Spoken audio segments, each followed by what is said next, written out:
SC. Verma, some mechanical properties of matter का numerical 25.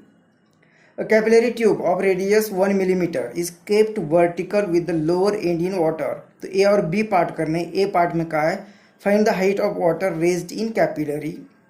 तो यहाँ पे जो ए 25th न्यूमेरिकल होगा, ए पार्ट हमें देखना है, और ये जो न्यूमेरिकल है एक्चुअली बी पार्ट यही न्यूमेरिकल है। ए पार्ट में जस्ट फॉर्मूला लिखना है, वैल्यू पुट करनी है, ये कुछ न्यूमेरिकल नहीं होगा। एक्चुअली न्यूमेरिकल जो होगा वो बी पार्ट में न्यूमेरिकल होगा, और वो एक कॉन्सेप्ट होगा। यहाँ पे वहां पे भी कुछ कैलकुलेशन अभी करने, वो कॉन्सेप्ट होगा बी पार्ट में। तो पहले ए पार्ट हम खत्म करते हैं। तो ए पार्ट में कहा कि एक कैपिलरी ट्यूब दी है जिसकी रेडियस ए है और ये वाटर होगा। इसे कैपिलरी ट्यूब को इमर्स किया तो कितनी राइज होगी, तो वो राइज हमने एच का हमें पता है कि ये होता है 2t cos theta divided by R rho जी।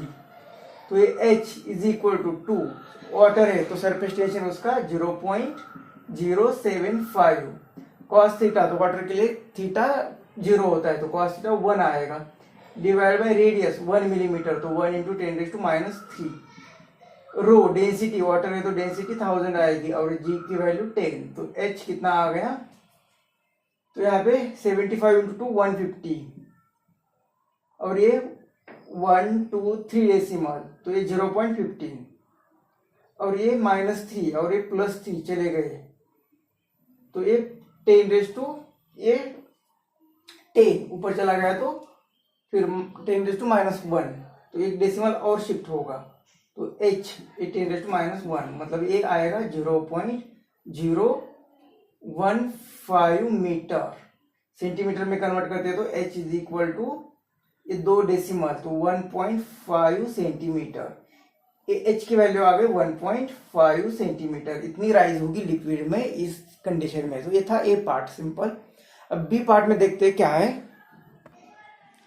अब बी पार्ट में कहा है कि if the length of the capillary tube is half the answer of part A, find the angle theta made by outer surface in the capillary with the wall. तो अब हमने एक condition देखी, तो इस कंडीशन में वाटर कितना ऊपर चला जाता है 1.5 सेंटीमीटर, लेकिन इस ट्यूब को अगर इतनी हाइट दी नहीं, इस केस में 1.5 सेंटीमीटर वाटर ऊपर चलना चाहिए, लेकिन ट्यूब ही उतनी हाइट की दी नहीं, उसके आधी ही ट्यूब रखी, ट्यूब ही उसके आधे रखी, तो क्या होना चाहिए, पानी तो 1.5 ऊपर चलना है लेकिन ट्यूब वो हाफ हाइट ही होगी तो पानी नीचे इस तरह से ओवरफ्लो होना चाहिए, ये हमें लगेगा, लेकिन ऐसा नहीं होता है। ये कॉन्सेप्ट है यहाँ पे कि ऐसा नहीं होता है, ओवरफ्लो नहीं होगा। तो क्या होगा, तो हमने अभी ये एच जो आई थी उसकी हाफ ही एच की वैल्यू रख दी, मतलब ये जो एच डैश होगा वो कितना है, half of the height in part 1, मतलब ये 1.5/2 इतनी हाइट होगी। तो इस केस में ये जो हाइट होगी वो 2 चेंज नहीं होगा, टी सरफेस टेंशन वाटर का सेम रहेगा, रेडियस वही कैपिलरी ट्यूब है, सिर्फ उसकी हाइट कम कर दी, रो वाटर ही है, जी ग्रेविटी है। तो यहाँ पे जो थीटा होगा वो थीटा इस तरह से एडजस्ट होगा, मतलब ये जो थीटा यहाँ पे ये जो मेनिस्कस होता है उसका जो एंगल होगा ये एंगल इस तरह से एडजस्ट होगा, मतलब ये मेनिस्कस का शेप इस तरह से एडजस्ट होगा कि जिसके कारण मेनिस्कस का शेप इस तरह से एडजस्ट होगा कि जिसके कारण थीटा चेंज होगा, cos थीटा की वैल्यू चेंज होगी और वही हाइट के लिए वो एडजस्ट होगी एच डैश। और इसे सेंटीमीटर में मीटर में करेंगे तो ये आएगा 1.5/2 इंटू 10⁻² मीटर।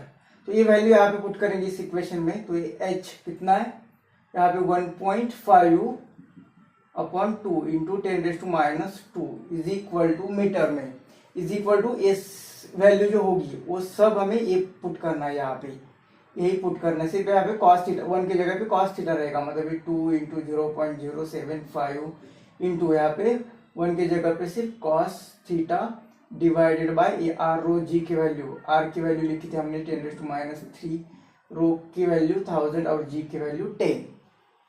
अब ये जो कैलकुलेशन यहाँ पे जो कैलकुलेशन है उसका आंसर ये आ रहा है, तो मतलब ये सेम वैल्यूज है, तो यहाँ पे 1.5/2 इंटू 10⁻² इज इक्वल टू यहाँ पे कितनी आ गई ये इसका आंसर ये हमने फाइंड किया था, मीटर में 0.015 ये फाइंड किया था, इंटू ए कॉस थीटा।